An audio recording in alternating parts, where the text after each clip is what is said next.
Welcome back, everyone, to the Deep Dive. Ready for another fascinating deep dive? Absolutely. Always ready to dig into some history. Well, today we're going to be talking about something that you probably have heard about donor-advised funds. DAFs? Yeah, DAFs. Yeah. But we're going to look at them from a historical perspective. So we're going to go way back in time Way back. to really try to understand how these things came to be, such a major part of the philanthropic landscape. Yeah, I think a lot of people, when they think of DAFs, they think of Fidelity and Yeah. Schwab and these big investment firms, right? Right. But their history goes back way before that. Yeah, it's pretty amazing when you start to uncover all of the threads that are connected to this story. Mm. So for those of you who maybe aren't as familiar with DAFs, can you just give us a quick definition? Sure. So a donor-advised fund, it's basically a charitable investment account. Yeah. You put money in, you get an immediate tax deduction. Right. And then over time, you can recommend grants to your favorite charities from that fund. It's kind of like a charitable savings account in a way. In a way, yeah. Gives Yeah. you a lot of flexibility and some tax advantages. Okay. So when we go back in time, where do we even start with this? When we look at DAFs from a historical perspective. Well, believe it or not, we can start even before the income tax existed in the U.S. Oh, wow. Okay. So back in those days, states often exempted religious organizations from paying property taxes. Okay. So was that just about supporting religious freedom? What was the thinking there? Well, it was partly about that, but it was also a way to recognize the role that these organizations played in providing social services in serving the public good. Okay. Think of it as an early way of the state trying to support and also regulate religious activity. Okay. We call this idea of associational life, these groups that exist between the individual and the government. And, they receive special privileges in exchange for contributing to society. So even back then, there was this understanding that some organizations deserved a little bit of a different treatment or special status. Right, because they were providing something valuable to the community. And that idea would eventually expand, right, to encompass other types of charitable organizations as well. Okay. Interesting. So how did the creation of the income tax change this whole landscape? Well, it's interesting because even the very first peacetime income tax law that was passed in 1894, it exempted charitable organizations.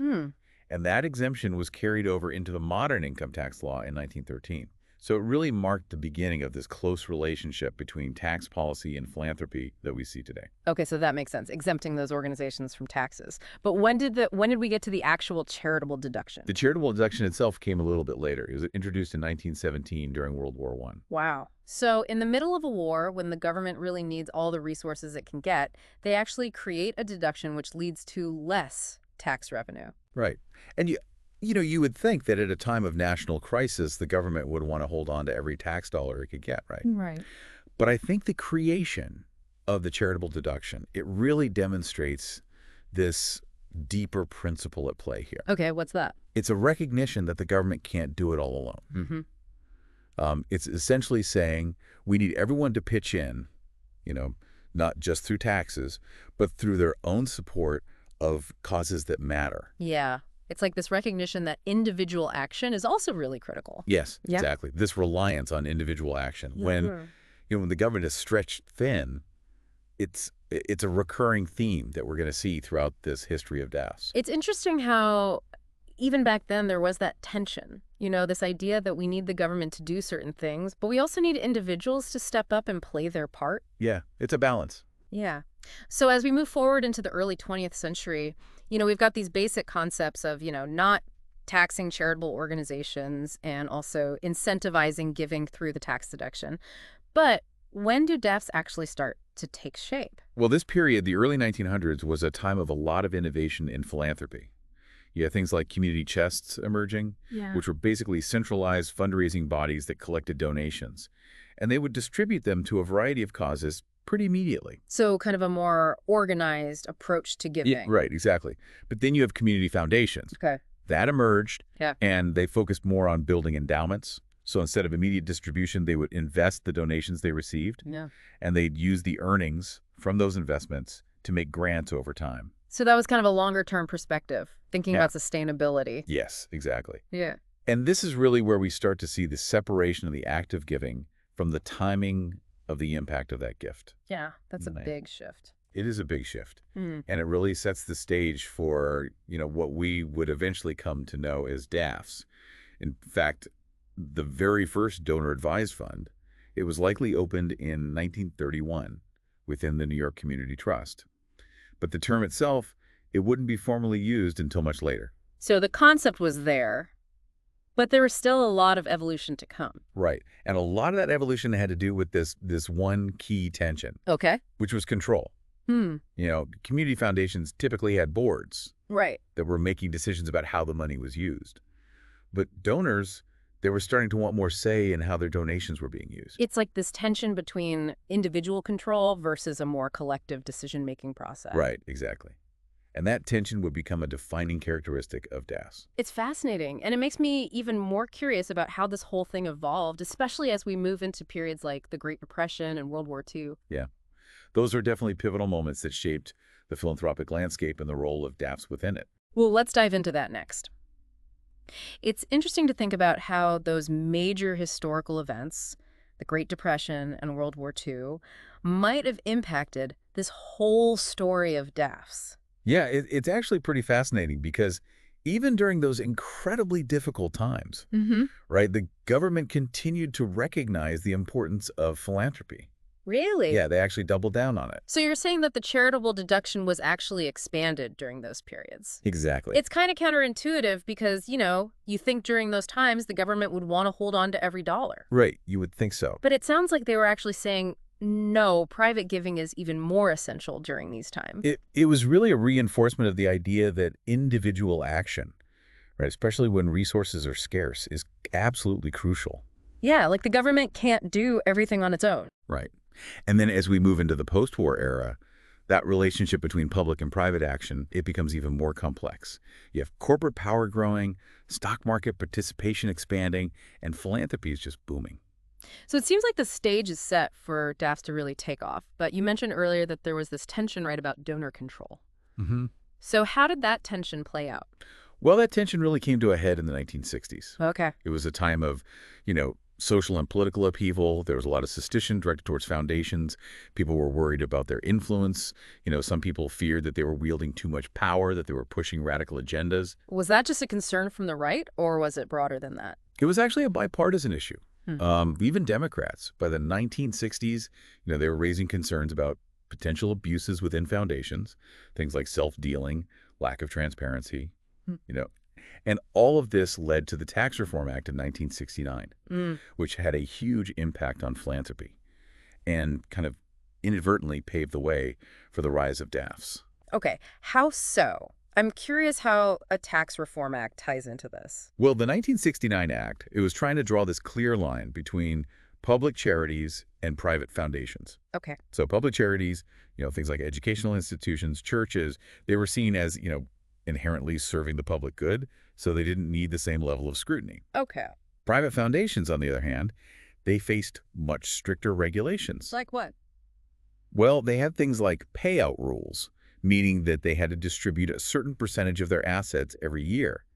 They faced excise taxes on their investment income. So it sounds like the 1969 Act was basically trying to control private foundations while giving public charities a little bit more leeway. Yeah, that's a good way to put it. But how does that tie back into DAFs? I'm still not quite seeing the connection. Okay, well, here's the twist. Yeah. The 1969 Act, right, while trying to regulate philanthropy, it actually opened a door for DAFs to flourish. Oh, how so? Public charities, because they had these looser regulations, they became a kind of safe harbor from those stricter rules that applied to private foundations.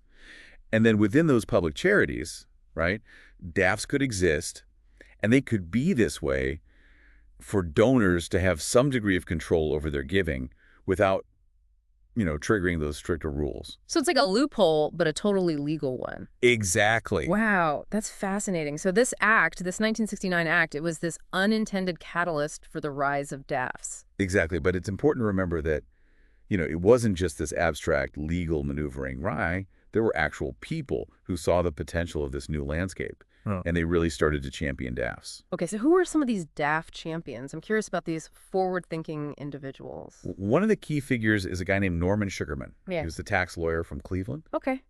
And he really understood the potential of DAFs after this 1969 act. What made him such a big advocate for DAF? Well, Sugarman, he had worked for the IRS earlier in his career, so he knew the 1969 act inside and out. He knew all the ins and outs. He did. And he realized that it created this golden opportunity for charities to attract more donations, right, by offering donors the control that they were looking for. So he was thinking very strategically about how to connect the needs of charities with the desires of donors. Absolutely. Sugarman's key advice to charities was really twofold.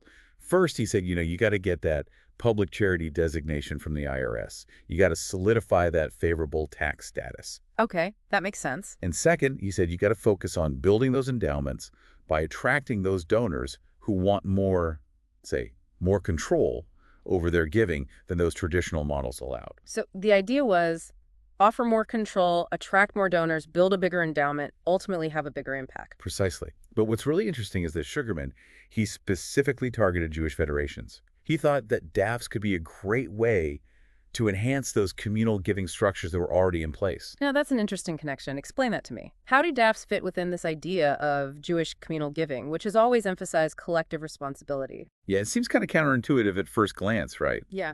Because Jewish philanthropy, it's always been about collective giving, right? This sense of shared responsibility for the well-being of the entire community. The idea that everyone chips in and the community decides together how to use those resources. Exactly.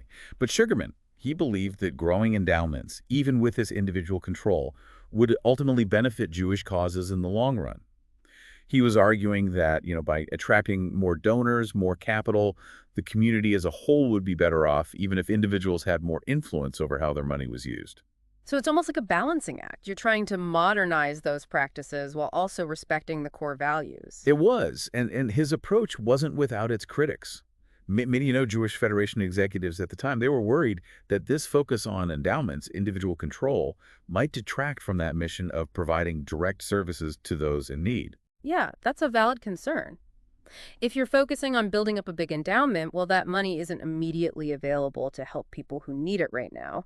Was there any pushback against Sugarman's ideas? Yeah, there definitely was. In some cases, when, those Federation executives resisted his ideas, some wealthy Jewish leaders, they actually took matters into their own hands. They created separate, public charitable entities that were specifically designed to build endowments and operate outside of that traditional Federation model. Wow, so they were creating alternative structures that were more in line with Sugarman's vision. Exactly. One notable example is the Jewish Communal Fund. It was established in '72 in New York City by a group of prominent Jewish leaders. And this fund, it was all about building that endowment. It was about offering these individually named philanthropic funds and giving donors that control while still operating under that umbrella of public charity. So it sounds like this was a time of experimentation and people trying to figure out how to adapt to this new landscape. It definitely was. And those new approaches, they weren't just limited to the Jewish community. Other religious institutions, like Catholic charities, they were also embracing similar strategies. So Sugarman really tapped into this trend, this idea that donors wanted more say in where their money went. But even as these new models were emerging, did that debate about individual control versus collective responsibility, did that continue? Oh, absolutely. That was a huge point of contention within, the Jewish community and beyond. Some people argued that this individual control, it was eroding the traditional spirit of communal philanthropy, that it was becoming more transactional. Others countered that, by empowering donors, by attracting more resources, the overall impact would be greater, even if it meant relinquishing some of that collective control. So the debate raged on. Yeah, it did. It's a really interesting push and pull, this idea of individual freedom and then collective responsibility. But the story doesn't end there, right? It doesn't. Just as these new models were taking root, everything changed again in the early 1990s when commercial investment firms entered the picture. Okay. Now, this is where things start to sound more familiar to me. I definitely think of DAFs as being associated with those big companies like Fidelity and Schwab. What was it about that period that made them decide to get involved in this? Well, Fidelity really led the charge. In '91, they established the Fidelity Charitable Gift Fund, and they got that crucial public charity designation from the IRS. They were essentially taking what Sugarman had been advocating for, right, within the Jewish community and scaling it up. They were using their existing infrastructure, their marketing power, to make DAFs accessible to a much wider audience. That's smart from a business perspective. People were already comfortable using these companies to manage their investments, so why not their charitable giving as well? Exactly. And they weren't just targeting, wealthy philanthropists. They were promoting DAFs to everyday investors, right? They were saying, this is a smart, efficient way to manage your giving. So certainly, DAFs weren't this niche thing for the elite. They were being marketed to everyone.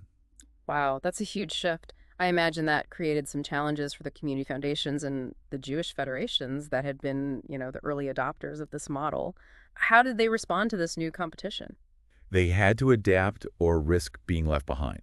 A lot of them started lowering their fees, bringing in investment professionals to manage their DAF portfolios, and emphasizing, the personalized service they could provide, those community connections. It was like David versus Goliath. Did they manage to hold their own? Many of them did. They found ways to compete. They highlighted their unique strengths and continued to attract donors who valued their approach. That's resilience. But with all these commercial firms jumping in and DAFs growing so rapidly, there must have been some concern, right? I mean, they weren't really regulated that much at this point. Yeah, you're right. DAFs were operating in kind of a regulatory gray area. And as they grew, so did those concerns about potential abuses. People started asking, are these things really serving charitable purposes? Are there enough safeguards in place to prevent misuse? Those are valid questions. When you have that much money flowing into these accounts and donors having that level of control, it makes sense that people would start wondering about transparency and accountability. Did those concerns lead to any changes? Yeah, it took some time, but Congress finally stepped in and formally defined DAFs in the IRS code with the Pension Protection Act of 2006. Wait, so up until that point, DAFs weren't even officially recognized in the tax code. Yeah, it's remarkable, isn't it? That's incredible. It really shows how fast this thing was growing, how it had basically outrun the regulations. It really does. So what did that act change? Did it impose a bunch of new rules and regulations? It did add some, but they were pretty modest. The biggest impact of the act was that it legitimized DAFs. It formally recognized them in the tax code. So it was almost like a seal of approval. It was. And ironically, that led to even more growth in the industry. Wow, so the very act that was designed to address those concerns actually ended up boosting the popularity of DAFs. That's an interesting twist. Yeah, it's a classic example of unintended consequences. And it just highlights how complex this relationship is between regulation, innovation, and the evolution of philanthropy. But even as DAFs became more established, more widely accepted, that debate about their role in society, it continued. And that's a conversation I'm eager to dive into. What are some of the main arguments for and against DAFs? And how do they connect to this incredible journey that we've been on? It's amazing to think about. We started by talking about religious organizations and property taxes, and now we're talking about these massive investment firms and these really sophisticated financial instruments. Yeah, it's quite a journey, isn't it? It really is. And it's amazing how, even when you're talking about something like taxes, it's really a reflection of these deeper questions about, the role of philanthropy, the role of government, the role of individuals in the society. It really is all interconnected. Yeah. And that's what makes the history of DAFs, I think, so interesting. It's not just about, money. Right. It's about how we as a society, grapple with these big questions about wealth, power, and how do we create a better world. So we've reached this point where DAFs are a major part of the philanthropic landscape, but there's still a lot of debate about their role and their impact, right? Absolutely. What are some of the main arguments that people make on both sides of this debate? Well, on the one hand, you can't deny that DAFs have made giving a lot easier, more accessible for a lot of people. Yeah. It's a convenient way to manage your donations. You get those tax benefits, and there's the potential for those donations to grow over time. Yeah, it's kind of like, online banking, but for your charitable giving. You can track everything. You can make your donations all in one place. Exactly. And for a lot of people, that's a really good thing. It makes it easier to give. Yeah. But, of course, like with most things, there are potential downsides to consider. What are some of the concerns that people have raised? Well, one of the biggest concerns is transparency. Because these DAFs, they're housed within these larger public charities, it can be hard to track the money. Oh, interesting. Where does it go from the donor? Who's the ultimate beneficiary? And that lack of transparency, it can make it really difficult to assess the actual impact of DAFs. Yeah, and to hold donors accountable. Exactly. So, while it simplifies things for the donor, it can also make the whole system a little bit more opaque. And that lack of transparency is connected to any other concerns? Yeah, it's linked to this concern about whether DAFs might actually be contributing to existing inequalities in philanthropy. Okay. Explain that to me.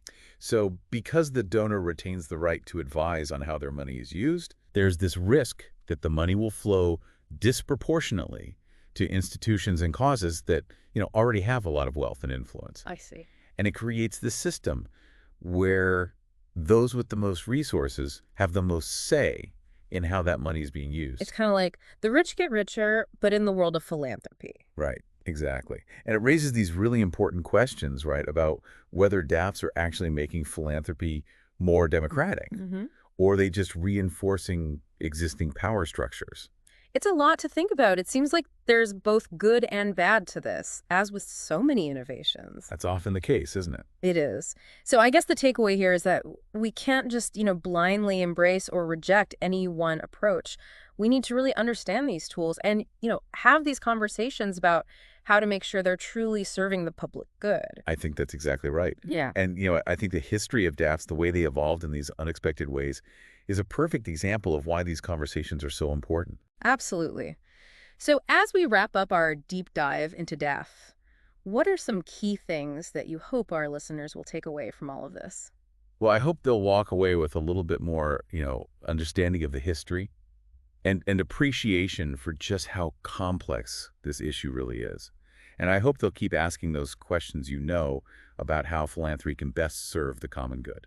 Well said. It's been such an enlightening conversation. Thank you so much for joining me on this deep dive. It was my pleasure. Thank you for having me. And to all of you listening, we hope you learned something new today, and we encourage you to keep exploring this topic, keep having these important conversations, and think about how you can use your own resources to make a difference in the world. The future of philanthropy is in all of our hands. That's right. Until next time, keep diving deep.